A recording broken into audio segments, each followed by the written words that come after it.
the Concise RDWorks Learning Lab with Russ Sadler. Session 8, Stepper Motors and Tuft Belts.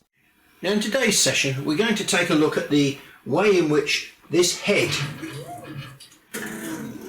moves around the machine.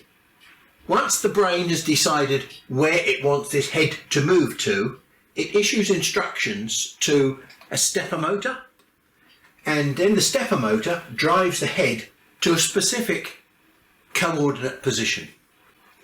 Now how does it get there? Well, that's what we're going to look at today. It's the motors and the drive belt. Some of the very expensive machines use a servo motor to drive the head around. Now a servo motor operates completely differently than the motors that we use on these machines, which are called stepper motors. If you haven't seen a stepper motor before, I can assure you, you've actually seen it in operation. You've only got a look at one of the big analog clocks and you'll see it going tick, tick, tick, tick, tick. Those ticks are basically caused by a stepper motor as it jumps from one position to another in discrete steps. Now what we're going to do is we're going to take a look at the stepper motor and this drive belt system.